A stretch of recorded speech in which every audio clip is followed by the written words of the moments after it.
नमस्कार, आप सभी का स्वागत है आपके अपने YouTube चैनल ज्ञान पहचान पर। और आज हम कक्षा 10 एसएसटी के भूगोल विषय के पहले चैप्टर संसाधन एवं विकास का जो दूसरा पार्ट है उसको पढ़ने वाले हैं। और इस चैप्टर में हम टोटल 3 पॉइंट्स जो हैं वो कवर करेंगे। नंबर 1 भूउपयोग, भारत में भूउपयोग प्रारूप और भूमि निम्नीकरण संरक्षण उपाय। इन तीनों पॉइंट्स को आज हम कवर करेंगे। तो चलिए शुरुआत करते हैं। सबसे पहले पॉइंट भूउपयोग किससे। भूउपयोग का मतलब होता है जमीन का उपयोग। तो भूमि का जो उपयोग है वो निम्नलिखित 5 प्रकारों में या वर्गीकृत किया जा सकता है, जिसमें सबसे पहला आता है वन। केंद्र और राज्य सरकार के द्वारा, ध्यान से सुनिएगा, केंद्र और राज्य सरकार द्वारा ऐसा सीमांकित क्षेत्र जिसमें वनों को आगे बढ़ाया जा सकता है, उस क्षेत्र को हम वन कह सकते हैं। अब देखो, सीमांकित किए गए क्षेत्र में जरूरी नहीं कि वन हो, लेकिन सरकार ने डिसाइड कर दिया कि यहाँ पे वन होने चाहिए, तो उस क्षेत्र को हम वनों के अंतर्गत शामिल करेंगे, उस भूमि को हम वनों के अंतर्गत शामिल करेंगे। ठीक है, ये हुआ पहला पॉइंट। दूसरा पॉइंट इसमें आता है कृषि के लिए अनुपलब्ध भूमि। ऐसी भूमि जो कृषि के लिए उपलब्ध नहीं है, और इसको 2 भागों में बांटा गया है, बंजर और कृषि अयोग्य भूमि। बंजर और कृषि अयोग्य भूमि कौन सी भूमि होती है? तो देखिए भाई, ऐसी जमीन, ऐसी भूमि जहां पर मनुष्य अपनी टेक्नोलॉजी की सहायता से भी उसको उपजाऊ न बना सके, उसको हम बंजर भूमि कहते हैं। और इसमें हम पथरीली, रेगिस्तानी, मरुस्थली, चट्टानी, पहाड़ी ऐसी भूमि को शामिल करते हैं। ठीक है। गैर कृषि प्रयोजनों में लगाई गई भूमि, मनुष्य कृषि के अलावा जिन जिन कार्यों के लिए भूमि का उपयोग करता है, अब वो रहने के लिए हो सकता है, ग्रामीण और नगरीय बस्तियों के रूप में हो सकता है, उद्योगों के लिए हो सकता है, परिवहन के लिए हो सकता है, तो वो सारी चीज़ें इसमें हम शामिल करेंगे। ठीक है, ये हुए 2 पॉइंट। तीसरे पॉइंट में आता है प्रतिभूमि। इसको 2 भागों में बांटा गया है, वर्तमान प्रतिभूमि और पुरातन प्रतिभूमि। वर्तमान प्रतिभूमि को हम 1 साल तक ऐसा क्षेत्र जिसपे खेती ना की गई हो, उसको हम वर्तमान में शामिल करेंगे। और पुरातन जो है उसको 5 वर्ष के दौरान या 5 वर्ष से कम का क्षेत्र जो आता है, समय क्षेत्र जो आता है, उसकी हम बात कर रहे हैं। यानी 1 वर्ष से ज़्यादा और 5 वर्ष से कम तक के समय के लिए जब किसी भूमि को खाली छोड़ा गया है, तो उसको हम पुरातन प्रतिभूमि कहते हैं। ठीक है। 4th पॉइंट आता है प्रतिभूमि के अलावा अन्य कृषि अयोग्य भूमि। यानी इस प्रतिभूमि के अलावा भी कोई भूमि है जिस पे कृषि नहीं हो सकती, उसको 3 भागों में बांटा गया है। नंबर 1 स्थायी चरागाहें और अन्य गोचर भूमि। ये वो भूमि होती है जो गाँव के संयुक्त कार्यों के लिए जमीन रखी जाती है, या फिर मैं कहूँ किसी क्षेत्र के संयुक्त जो कार्य के क्रियाकलाप जो होंगे उनके लिए जो भूमि रखी जाती है, उसको हम स्थायी गोचर के अंतर्गत आते हैं। जैसे पशुओं को चराने के लिए कॉमन जमीन होती है गांव के अंदर, तो वो इसका एग्जाम्पल आ सकता है। दूसरा इसमें पॉइंट आता है विविध वृक्षों, वृक्ष फसलों और उपवनों की अधीन भूमि। यानी ऐसी भूमि जिस पे बाग बगीचे उगाए गए हैं। जैसे हम गाँव के अंतर्गत देखते हैं अपने अपने क्षेत्रों में काफ़ी बहुत सारे लोग ऐसे होते हैं जो फलों की खेती करते हैं, तो वो उनके निजी स्वामित्व का जो क्षेत्र होता है उसको इसमें शामिल करेंगे। ठीक है। तीसरा पॉइंट आता है कृषि योग्य बंजर भूमि, जहां 5 वर्ष से अधिक वर्षों से खेती न की गई हो। अब ये यहाँ पे ध्यान देने वाली बात ये गई है, देखो ध्यान से दोबारा पढ़ी, कृषि योग्य बंजर भूमि। कृषि योग्य मेन पॉइंट इसमें ये है, यानी कि ऐसी बंजर भूमि जो कृषि के लायक बनाई जा सकती है टेक्नोलॉजी की सहायता से, उसको। और ऐसा क्षेत्र जो 5 वर्ष से ज़्यादा समय के लिए खेती ना की गई हो, लेकिन मनुष्य अपनी प्रौद्योगिकी की सहायता से उसको उपजाऊ बना सकता है और वो कृषि में कार्य ले सकता है। ठीक है। नेक्स्ट पॉइंट आता है 5वां शुद्ध या निबल हुआ गया क्षेत्र। नाउ इस पॉइंट में आप देखो कि हम एक्चुअल वो क्षेत्र की बात करें जहां पर खेती वर्तमान में हो रही है। वर्तमान में खेती एक्चुअल में जिस एरिया पे हो रही है उसको शुद्ध या निबल बोया गया क्षेत्र कहते हैं। तो ये 5 पॉइंट जो आते हैं ये भूउपयोग के अंतर्गत आते हैं। ठीक है, पहला पॉइंट क्लियर है यहाँ पे। चलो दूसरा पॉइंट देखते हैं, भारत में भूउपयोग प्रारूप। तो भारत में अगर मैं ये कहूँ कि इस पॉइंट का मतलब क्या है, तो मैं ये कह सकता हूँ कि भारत के अंतर्गत भूमि का उपयोग का जो प्रारूप है वो कैसा है। नंबर 1 बात तो आप ये याद रखिए, देखिए भूमि उपयोग का जो प्रारूप है वो समय के अनुसार बदलता रहता है। आपकी एनसीईआरटी की जो कक्षा 10 की जो भूगोल की जो पुस्तक है उसमें 1960-61 और 2014-15 के आंकड़े दिए गए हैं पाई चार्ट के द्वारा, उसको आप देख लेना एक बार, और उसमें चेंज दिखाया गया है। मैं आपको मोटा मोटी इसमें बात बता रहा हूँ कि जो भारत में जो भूउपयोग है उसको 2 तरीके के कारक प्रभावित करते हैं। नंबर 1 भौतिक कारक और नंबर 2 मानवीय कारक। भौतिक कारकों में बात करूं तो इस धरातल के जो भौतिक कारक आते हैं, जलवायु, मिट्टी, मृदा का वर्गीकरण, वो सारे के सारे इसके अंतर्गत आते हैं। ठीक है। अगर मैं मानवीय कारकों की बात करूं तो इसमें जनसंख्या, घनत्व आता है, प्रौद्योगिकी क्षमता आती है, मनुष्य की संस्कृति और परंपराएं आती हैं, वो सारी की सारी मानवीय कारकों में आप शामिल करोगे। ठीक है। एक बात और यहाँ पे ध्यान देने लायक है कि भारत का क्षेत्रफल आप सभी को पता होगा कितना है, कमेंट करके मुझे ज़रूर बताइएगा। चलो, भारत का जो क्षेत्रफल है वो है 32,87,263 वर्ग किलोमीटर, और इस क्षेत्र के टोटल 93% के भूउपयोग के आंकड़े ही हमारे पास उपलब्ध हैं। पूर्वोत्तर राज्यों में असम को छोड़कर बाकी जो क्षेत्र हैं उनके हमारे पास कोई आंकड़े नहीं है। इसके अलावा मैं बात करूँ जम्मू कश्मीर में, आप देखिए पाक अधिकृत क्षेत्र आता है, चाइना अधिकृत क्षेत्र आता है, उन क्षेत्रों के भी हम आंकड़े हमारे पास उपलब्ध नहीं हैं।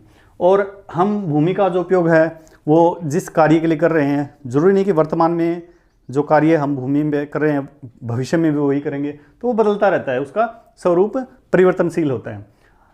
देखो जैसे स्थायी चरागाहें आते हैं, स्थायी चरागाहों में हम बात ये करें कि उनका क्षेत्र जो है लगातार धीरे धीरे कम हो रहा है। हालांकि अगर मैं बात करूं भारत के अंदर पशुधन की संख्या बहुत बड़ी है, तो उनके लिए हम चारे की व्यवस्था कैसे करेंगे अगर वो स्थायी चरागाह जो क्षेत्र है वो कम होता जा रहा है। ठीक उसी प्रकार अगर मैं ये कहूँ कि कई राज्य ऐसे हैं जिनके 80% से भी ज़्यादा क्षेत्र पर खेती की जाती है, जैसे कि पंजाब हरियाणा का क्षेत्र में बात करूं, और कई ऐसे राज्य आते हैं जिनके 10% से भी अधिक भूमि पर खेती की ही नहीं जा सकती या नहीं करते हैं। तो जैसे अरुणाचल प्रदेश आ गया, ये जो नॉर्थ ईस्ट के स्टेट आते हैं उनमें से ऐसे क्षेत्र आते हैं। तो भूमि उपयोग का जो प्रारूप है वो मैंने बताया ना, बार बार बता रहा हूँ, ये बदल रहा है, चेंज हो रहा है। एक बात और, 1952 के अंतर्गत राष्ट्रीय वन नीति घोषित की गई थी और इसमें 33% क्षेत्र को किसमें, वनों के अधीन शामिल किया गया था। ये क्वेश्चन पूछा जाता है पेपर के अंदर डायरेक्टली, आप जरूर याद रखिएगा। एक बार इसका अगर इसको स्क्रीनशॉट लेना चाहो तो आप स्क्रीनशॉट ले सकते हो। राष्ट्रीय वन नीति 1952 के अंतर्गत आई थी और इसमें कुल कितने प्रतिशत क्षेत्र को वनों के अंतर्गत शामिल किया गया है, तो आपको याद रखना है 33% जो क्षेत्र आता है। चलो, कई ऐसे भी क्षेत्र हैं जहाँ पर 2-3 सालों में मुख्य रूप से 1 या 2 फसलों की ही कृषि या खेती की जाती है। अगर मैं उसको शुद्ध बोए गए क्षेत्रफल में शामिल करता हूँ तो भी भारत के 54% क्षेत्र पर से ज़्यादा खेती नहीं मानी जाती। तो अब आप समझ सकते हो कि भू उपयोग का जो प्रारूप है वो कॉन्स्टेंटली चेंज हो रहा है, राइट। चलिए अगले पॉइंट की तरफ बात करते हैं। ये हुआ भूमि उपयोग प्रारूप। भूमि निम्नीकरण एवं संरक्षण उपाय। देखिए हमारे जो पूर्वज हैं वो भी भूमि का उपयोग अपने लिए करते आए हैं और आने वाली जो पीढ़ियां हैं वो भी भूमि का उपयोग करेंगी। यानी भूमि जो संसाधन है बहुत ही महत्वपूर्ण संसाधन माना गया है। इसी में मनुष्य अपने सारे क्रियाकलाप करता है। लेकिन मनुष्य क्या कर रहा है, अब वो कारक जो हैं, कारण जो हैं, जो जिनके कारण भूमि का ह्रासमेंट हुआ है, ह्रास हुई है, निम्नीकरण हुई है, उसकी उपजाऊ शक्ति कम हुई है, उसके कई कारण भी हैं। तो यहाँ पे आप देखिए भूमि निम्नीकरण के कारण यहाँ पे लिख रखे हैं। नंबर 1 आता है वनोन्मूलन, नंबर 2 आता है अति पशुचारण, नंबर 3 आता है अति सिंचाई। अब ये तीनों पॉइंट्स में आप देखिए झारखंड, छत्तीसगढ़, उड़ीसा और मध्य प्रदेश, इसमें वनोन्मूलन भूमि निम्नीकरण का प्रमुख कारण माना गया है। इसके अलावा महाराष्ट्र, गुजरात, राजस्थान और मध्य प्रदेश में अति पशुचारण जो है वो भूमि निम्नीकरण का कारण है। और पंजाब, हरियाणा और पश्चिमी जो उत्तर प्रदेश है उसमें अति सिंचाई, ये भूमि निम्नीकरण का कारण माना गया है। तो आपको इनको पॉइंट्स के अंदर याद रखना है और पेपर में जब ये क्वेश्चन आता है तो आप डिटेल में इसको लिखिए, ठीक है। और दूसरी बात, अति सिंचाई के कारण जल क्रांता, वाटर लॉगिंग की प्रॉब्लम भी हमारे सामने आती है, ठीक है। अब बात आती है निम्नीकरण तो हो गया भी, अब इसका उपाय क्या है। पेपर में पूछा था भूमि निम्नीकरण का उपाय क्या हो सकते हैं, आप डिटेल में लिखिए। तो आप इसमें आप ये जो उपाय मैंने लिख रखे हैं, नंबर 1 वन आरोपण, ज़्यादा से ज़्यादा वनों की जो क्षेत्र है उसको बढ़ाया जाए, पेड़ पौधे लगाए जाएं। नंबर 2 है चरागाहों का उचित प्रबंधन। चरागाह जो क्षेत्र जहाँ पर पशु चरते हैं उनके चरने की जो व्यवस्था है उसका अगर हम उचित प्रबंधन कर देंगे तो भी हम भूमि निम्नीकरण से बच सकते हैं। इसके अलावा पेड़ों की रक्षक मेखला, शेल्टर मेकिंग जो बनाते हैं, पशुचारण नियंत्रण करके, और रेतीले जो टीले होते हैं उनको कांटेदार झाड़ियाँ लगाकर भी हम मृदा अपरदन को या फिर भूमि के निम्नीकरण को रोक सकते हैं। इनके अलावा आप यहाँ देखिए बंजर भूमि का अगर उचित प्रबंधन किया जाए, जो बंजर भूमि हम यहाँ पे बात कर रहे थे ना, बंजर और कृषि अयोग्य भूमि, प्रतिभूमि, यहाँ पे बंजर भूमि में हम देखते हैं कि बहुत सारी जो ज़मीन है वो खाली पड़ी है ऐसे कैसे, यानी उस पर खेती नहीं कर रहे, वो पथरीली है, रेगिस्तानी है, हमारे पास उसका कोई ऑप्शंस नहीं है। और गैर कृषि प्रयोजनों में जो भूमि हम बढ़ा रहे हैं उसको थोड़ा सा सीमित कर दिया जाए और वो अगर हम खेती के अंदर काम ले तो भूमि निम्नीकरण की जो समस्या है वो भी दूर हो सकती है।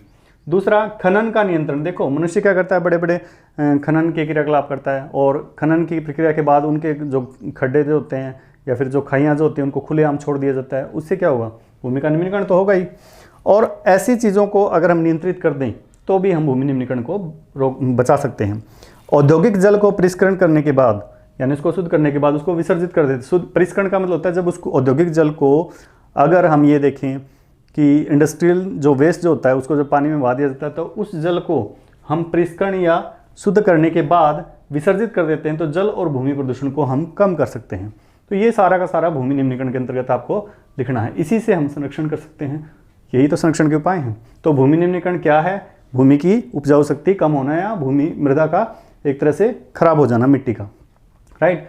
तो इसी के रिगार्डिंग हमारी अगली वीडियो के जो 3 पॉइंट हैं, काफ़ी महत्वपूर्ण पॉइंट हैं, इसमें से क्वेश्चन आता है वो हम पढ़ेंगे, क्योंकि ये सारी चीज़ें एक ही इस लेक्चर के अंदर कंप्लीट नहीं हो पाती, इसलिए मैंने इसको एक पार्ट और बनाया है। तो इस चैप्टर का तीसरा जो पार्ट है उसमें आपको ये 3 पॉइंट डिस्कस किए जाएंगे, मृदा संसाधन, मृदाओं का वर्गीकरण और मृदा प्रबंधन और संरक्षण। ठीक है, तो ये 3 पॉइंट आज हमने पढ़े हैं और इन 3 पॉइंट्स को हम अगली वीडियो के अंदर पढ़ेंगे। आई होप आपको सारी चीज़ें ये ईजिली समझ में आ गई होंगी। फिर भी अगर आपको कोई चीज़ इसमें समझ में ना आई तो आप पर्सनली मुझे कमेंट करके जरूर बता सकते हैं। एक बात और देखिए, मैं नहीं चाहता कि एक छोटे से चैप्टर को एक वीडियो के अंतर्गत सार गर्भित करके मैं आपको बता दूं। मैंने इसमें जो मेन जो बातें हैं वो आपको मैंने बताई हैं और वो सारी की सारी बातें इंपॉर्टेंट हैं। इसलिए आपका ये दायित्व बनता है कि एनसीईआरटी की जो टेक्स्ट बुक है उसको आप ज़रूर पढ़िएगा और आपको फिर भी कोई डाउट रहता है तो आप मुझे ज़रूर बताइएगा। फिलहाल आज के अपने इस वीडियो में इतना ही, और अपने इस चैनल को ज़रूर सब्सक्राइब करिए, लाइक कीजिए और शेयर कीजिए और इसी तरह पढ़ते रहिए। Thank you so much.